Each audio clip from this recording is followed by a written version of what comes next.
Okay, welcome back. So this is the last video that I'm planning on doing for the linear programming section.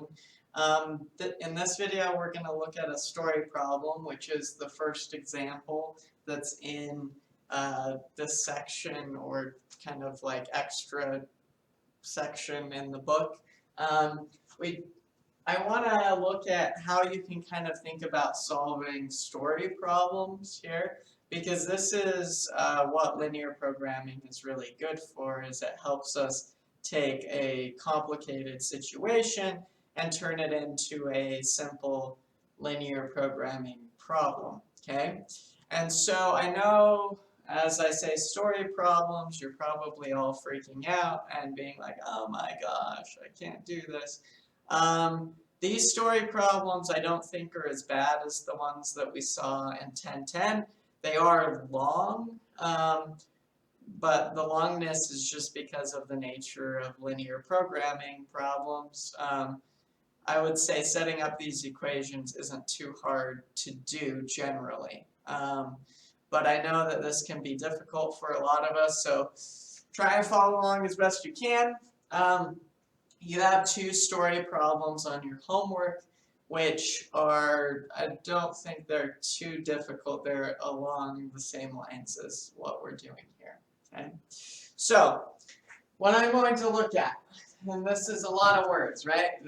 These are big, hefty word problems, but essentially what you want to be able to do with this is convert all of these words into equations and inequalities is what we're trying to go for here, okay? So, a shoe manufacturer makes two styles of shoes, loafers and Oxfords. So there's two types of shoes that they're making. Each takes 1/4 of an hour to cut on the machine, okay? So they take 1/4 of an hour to cut on the machine. The Oxfords take 1/6 of an hour to sew, and the loafers take 1/3 of an hour. Okay, workers can work at most 8 hours per day to make shoes. The Oxfords are sold for $15 per pair, and the loafers are sold for $20 per pair. How many of each shoe should I make to maximize profit? Okay, so I want to maximize the amount of money that I'm getting. Okay, essentially what I'm dealing with is I have two types of shoes. Each one takes a different amount of time to make, right? And they also take different amounts of, you also get different amounts of money for them. And I only have so many hours in a day to make these shoes, so I'm wondering how many of each one should I do so that I maximize the amount of money that I'm getting. Okay, so that's what we're dealing with here.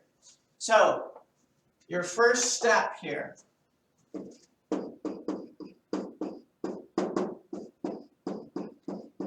is to define the variables. Okay, and that's usually the things that you want to find. Okay, so in my case, where I'm going to define variables to be x is the number of, what's the first type of shoe we have? We'll maybe do Oxfords.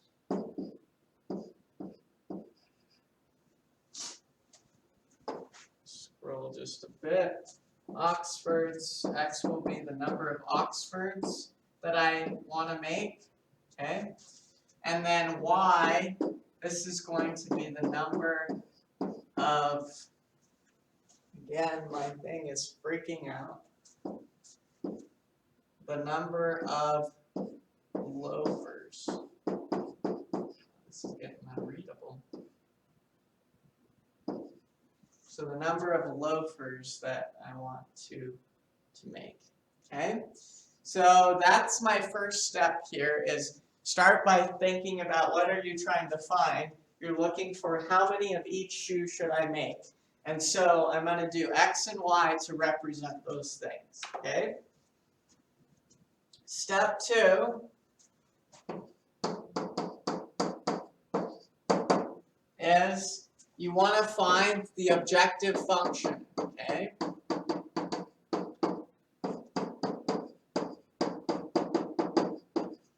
So the objective function in the problem is the thing that you're trying to maximize or minimize, okay? So in our case, what are we trying to maximize? We want to maximize the profit. So we want to write an equation for the profit, okay? So I'm going to call it P as my profit. Out of all this information, this stuff is dealing with time, right? That's not related to the money directly, right? But here we start getting into money. $15 per pair for the Oxfords, and the Loafords are $20 per pair, okay? So if I want to figure out how much money I'm going to make here, I would do, well, for each Oxford, I get $15, right? So if I got 2 Oxfords sold, I'd get $30.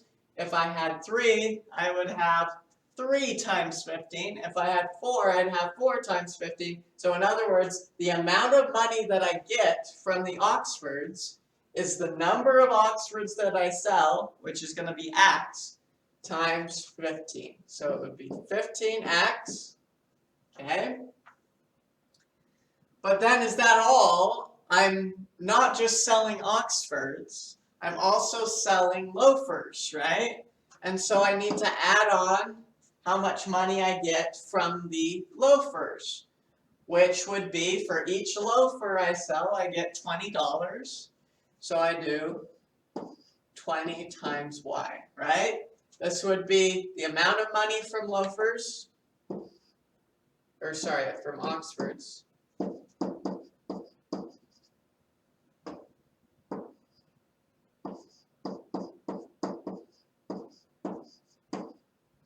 My board is freaking out, guys. And the money from loafers. Okay, so this is the money you get from the Oxfords, this is the money you get from the loafers. You're just adding it together, and that's your total, that's your total profit that you're making here. Okay? So that's the objective function. Okay? So that's steps 1 and 2 here. First, find your variables. 2, find your objective function. Now, what we're going to look at is step 3. Okay? So step 3, this is graph your feasible region. Okay? Okay? So your feasible region, normally what you'll want to do is you'll want to set up a system of inequalities. Sorry, that's a weird bracket. I'm trying to do a curly bracket here. You'll want to set up a system of inequalities based on the other information that they give you. Okay?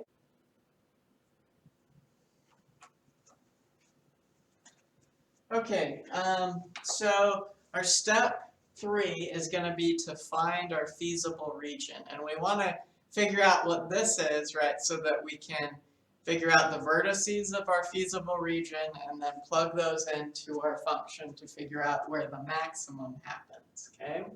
So for this feasible region here, I'm going to look back at what are the conditions that I have going on here. Well, we've dealt with the money aspect already, right? That's our objective function, the thing we're trying to maximize. So the thing that we have to deal with now is this time constraint, okay?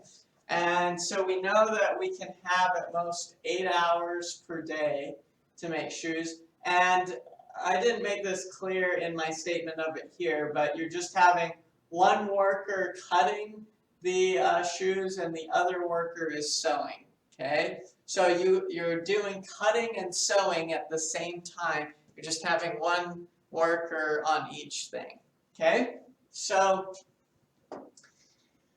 for this to work, right, we need to use less than 8 hours for cutting, less than or equal to 8 hours for cutting, and then also for sewing, right, because they can be happening at the same time. So I know I'm going to have two inequalities. Both of them will be less than or equal to 8 because this is how long I have to work with, right? So I'll say this one is my cutting time, and this one is my sewing time. Okay? I need both of those to be less than or equal to 8 hours. Okay? So what I'm going to do is I'm going to look at, well, how long does it take to cut things? Well, it takes 1/4 of an hour for both of them. Okay? So what I'm going to do is it takes 1/4 of an hour to cut the Oxfords and the loafers, right, each. So how long will it take to make X? It was Oxfords and then Y loafers. Well, each one, like each Oxford you make, is going to take 1/4 of an hour, right? So in total, you're going to have 1/4 times X is how long it takes to make your Oxfords, okay? Because each one takes 1/4 of an hour, so in total, how many hours of making or cutting the Oxfords is it going to take? It's going to take 1/4 times X. Similarly, to cut the loafers, it's also going to take 1/4 of an hour for each one, right? And so it's going to be 1/4 times Y. Okay? Hopefully that kind of makes sense there. We've got 1/4 X plus 1/4 Y. This is how long it will take to make your Oxfords. This is how long it will take to make your loafers. And the sum of those two, of the cutting it at least, should be less than 8 hours, right? You've only got 8 hours to cut all these, okay? Also, we need the time that we sew to be less than 8 hours, right? So I will go in and I'll check how long it takes to sew. The Oxfords take 1/6 of an hour to sew. So that means I'm going to have 1/6 X, right? That will be how long it takes to sew the Oxfords, plus, and then how long does it take to sew the loafers? It's 1/3 of an hour.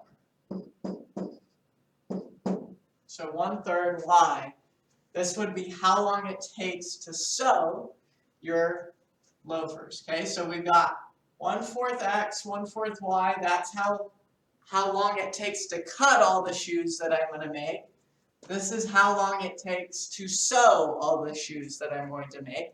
And I can be doing both at the same time, so I need each individual thing to be less than 8 hours. Okay?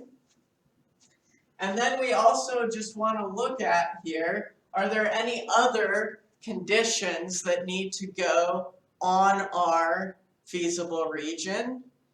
Well, can you do any value for X that you want? Not really. You need to have X and Y. These are both positive numbers, right? So I would say X is greater than or equal to 0, and Y is greater than or equal to 0, right? These are constraints as well. We can't have a negative amount of shoes that we're making here. We can only have positive numbers of shoes, okay? So these inequalities would tell us what our feasible region is, okay? You set these up just by looking at the situation that you're dealing with, and whenever you're trying to get something below some value or above some value, you're going to try and set up an inequality to capture that relationship. And then you just make a system of inequalities to cover all those. Okay? So we have a system of inequalities that tells us what our feasible region is. I'm going to solve both of the top ones for y so that we can graph this feasible region. And then we should be pretty good to figure out what our maximum is, okay? So I'm going to solve these for y. Oh, that's a funny curly bracket. Let's try this again. Solve these for y. So I'm going to subtract the 1/4 x over and then times by 4. So I will get y is less than or equal to, when I times by 4, this will cancel. I'll get negative x and then plus 32. I'm just solving for y, getting y alone in this, okay? Then I do the same thing here. I'm going to subtract over the 1/6 x, and then to get rid of this 1/3, I'll times by 3. So I would get y is less than or equal to, when I times by 3, I would get 1/2 x, negative 1/2 x.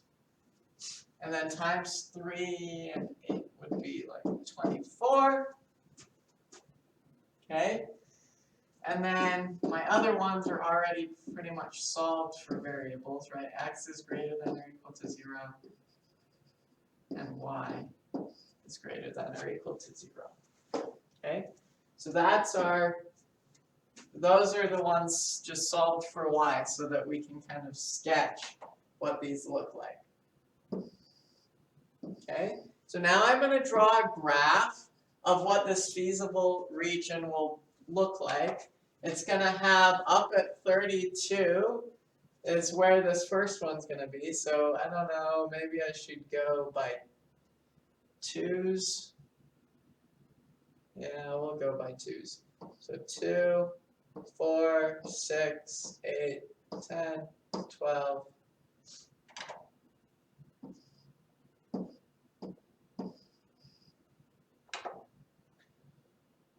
14, 16. Maybe I should do 4s to be honest. Let's do 4s instead of 2s. So we'll go up by 4. So 4, 8, 12, 16, 20. How many times does 4 go into 32? It's 8 times. So 1, 2, 3, 4, 5, 6, 7, 8.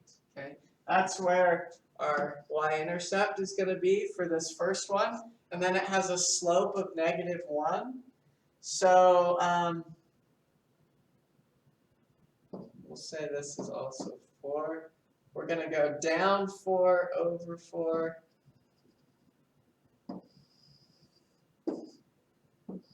Again, I'm just sketching a rough graph here. This is what our line would look like on that first one. And where it's a less than, it's going to be below the line. Okay, so it's going to be below the line. Okay. Our other one is at 24. So that's 4 goes into 24 6 times. So 1, 2, 3, 4, 5, 6. Where our next line is going to be 1, 2, 3, 4, 5, 6. Okay. And it has a slope of -0.5. So you go down 1, and then over 2.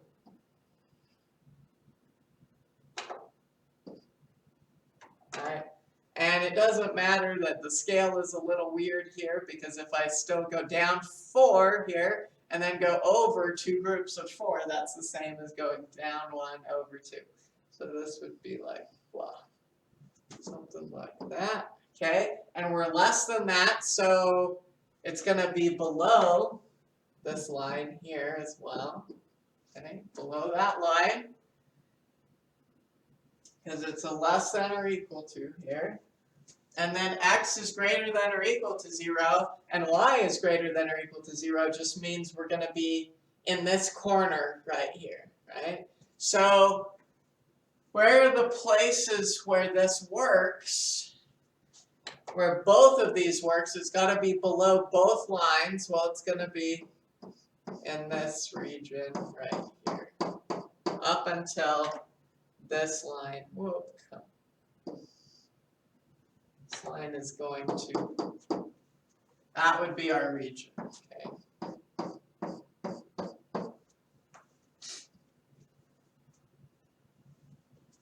So that's our feasible region here. That's our feasible region. It looks something like this. Okay. And so now the only thing I need to do is find the vertices of this feasible region. Okay.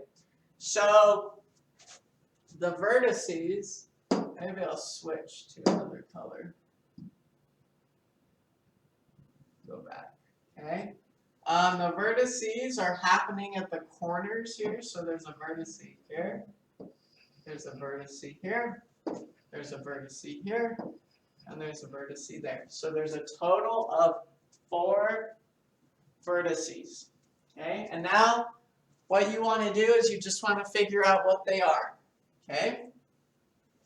So this one is pretty obvious, and this one is usually a vertex, is 0, 0. And it's not usually the right vertex to use to maximize things, but you should consider it nonetheless. For this vertex up here, this is going to be the y-intercept of my green line, which was this line. So the y-intercept was 0 and 24. Okay, that's my y-intercept there. Now these other 2 vertices I can find by looking at, well, this one is the x-intercept of the red line, which was this top line, right? The x-intercept of that top line. So if I do, this guy is going to be, my y is going to be 0 to be on this line, so I just do 0 equals negative x plus 32. So then subtract over the 32 and times by the negative, we get x is 32. Okay? So that's our vertex. It's going to be at 32 and 0 there. So we've got 3 vertices. Now for the 4th vertex, what I'm going to do is it's the intersection of the 2 lines, right? And so to figure out the intersection, I set up a system of equations, okay? So the 2 lines are these 2 with equal signs, right? So negative x plus 32. And then y equals negative 1/2 x plus 24. These are the 2 equations of the lines. To figure out where they cross, I just solved this system of equations, right? And I've already solved them for y, so I'm going to do a substitution. I'll just substitute this one into this equation. We get negative x plus 32 is negative 1/2 x plus 24. Okay? And so now we just solve this equation for x and y. We add this on both sides. 1/2 x would give us negative 1/2 x. Subtract the 32. So I would get 8, I think. Yeah, negative 8. Then times by negative 2 on both sides. And we get positive 16. Okay? So I'm just solving this system of equations. I got x was 16. So that's good to know. So now we know this first coordinate of this vertex. I just need to know what the y coordinate is. Okay? So to find the y coordinate, I found x already. What I just have to do is plug in that x into one of these equations. So I do y equals, and I replace x with 16, so I'll do negative 16 plus 32. This is 16. Again, my board is not liking this. So that's 16. Y is 16. So in other words, this guy is at, oh, come on here, 16, 16. That's my vertice there. Okay? So, what have I done so far? My first step was I defined my variables. My second step was find the objective function. And the third was graph our feasible region, which we did by we set up inequalities and we sketched a graph of them, right? We found our feasible region, and then what you really want are the vertices of this feasible region. That's what you really are looking for here. So you find the vertices, okay? Last step, and I know this is a problem that takes a while, but we are basically there. Step 4 is we want to find the maximum. Okay? So to find the maximum, we want to go back and we want to look at what was our function we were trying to maximize. Well, it was this profit function, 15x plus 20y. 15x plus 20y, okay? And we now know the vertices of our feasible region. So what I can do is set up kind of a table here, x, y, and then p, okay? And I'm just going to be plugging in all of my vertices into this equation and figure out which one's the best, okay? So my vertices were 0, 0, and 32, 0. Okay? 16, 16. Okay, 16, 16, 0, 24.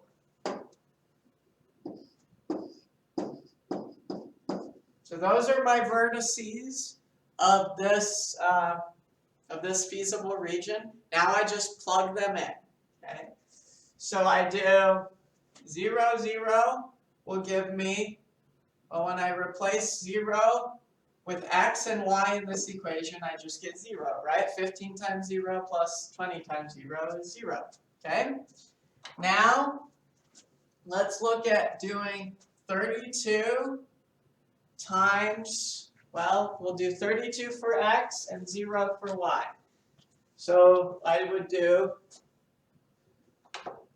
15 times 32, and then 0 times 20 is just 0, so just 15 times 32, what's that going to be?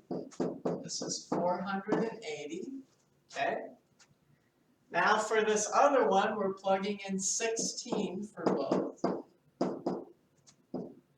So 20 times 16, 15 times 16, plus 20 times 16. So this is going to be 560. Okay? And then 0 and 24, we plug 0 in for x, that'll give us 0. So this will be 20 times 24.